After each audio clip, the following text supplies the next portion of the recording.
A spend authorization must be completed and approved before any travel takes place. P-card purchases for travel-related expenses are not permitted without an approved spend authorization.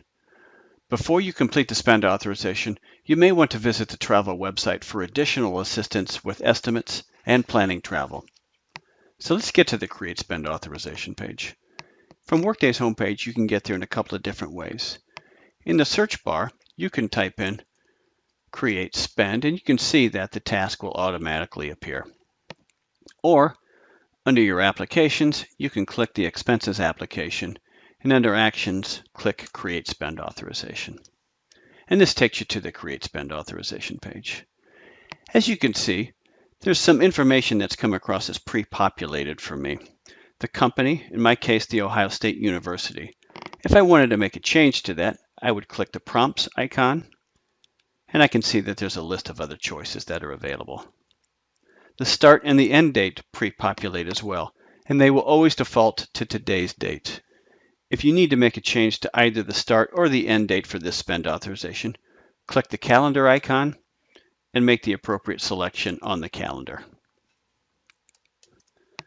As you can see, these fields have red asterisks next to them, and that denotes that they are a required field for me to complete. The next field with a red asterisk is the description, and the description is a free-form text field. In this example, I want to attend a conference, so I'm going to put information about that conference in this field. It is good practice to be thorough in your description because the person approving your request may not be familiar with the reason for the spend authorization.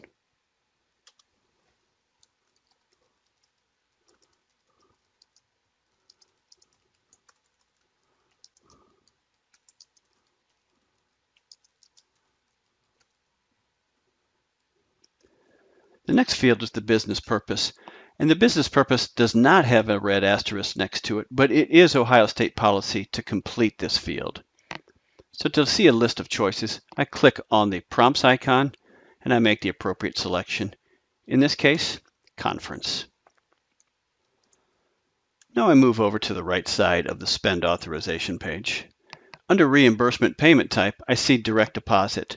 That has defaulted for me, and that is because in my Workday HR information, my payroll information is connected to this, so I know that the reimbursement is going to come to me eventually through direct deposit.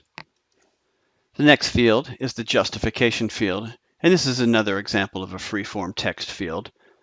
It is Ohio State's policy to complete this field also, and once again, it's good practice to be as thorough as possible in your description, so you can probably add a bit more information in the justification field.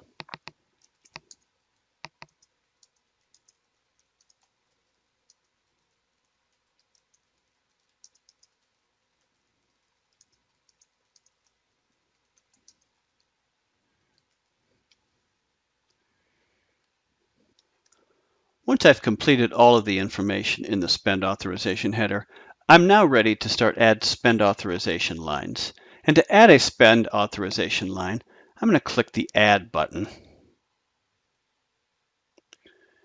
When I click the Add button, I can see information about the expense item appears. I need to complete information about the expense item, the quantity, the per unit amount if it applies, and the total amount.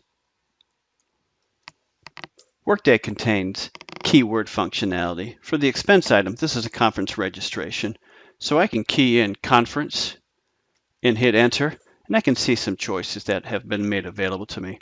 I'm going to click conference registration. The quantity for this is 1.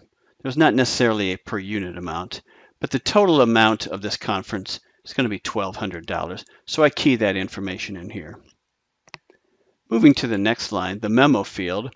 It is not a required field, but once again, it's good practice to put information about this specific expense.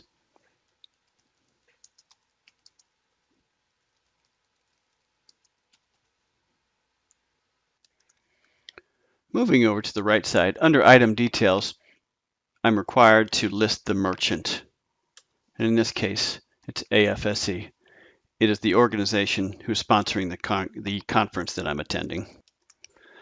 Please note that in the Work Tag section, information about my cost center, fund, balancing unit, and additional work tags all pre-populate. If a change is needed to any of the work tags, you can click the X to get rid of it, and you can type in a new cost center, fund balancing unit, or additional work tag. If you have questions about which work tags to use, please ask your cost center manager. It is Ohio State policy to attach a receipt for a conference registration expense. For a conference, we need to provide a conference overview or brochure. To do that, I'm going to click on the Attachments tab. And you can see under the Attachments tab, I can drag and drop a file into this area, or I can select a file from my hard drive. For example, a PDF or a conference brochure. So I'm going to click Select Files, and I've got a brochure right here from the conference. I go ahead and upload that, and I can also put a comment about that.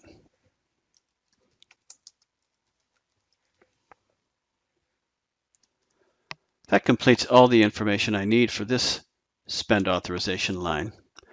If I wanted to, I could add additional spend authorization lines by clicking the Add icon.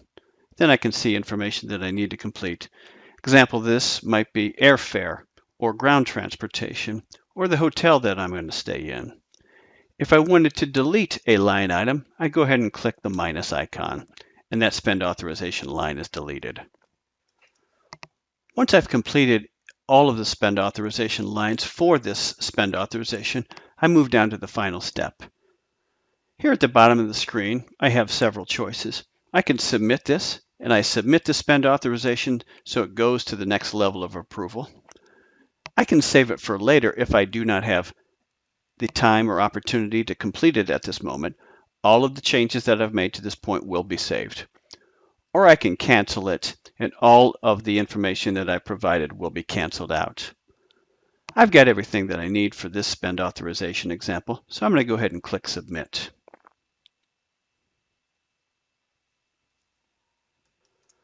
Once I've submitted this, the next page comes up and tells me that I've submitted this spend authorization. It tells me it's spend authorization number 49, my name, the date, and the amount. I can also see where it's going to next. In this case, it's going to Isaac Reimer. I can also click on the Details and Processes tab. And under Details, I get specific information about the spend authorization. Or I can click the Processes tab, and I can see which steps have been completed and which ones are still awaiting action. This concludes the demonstration.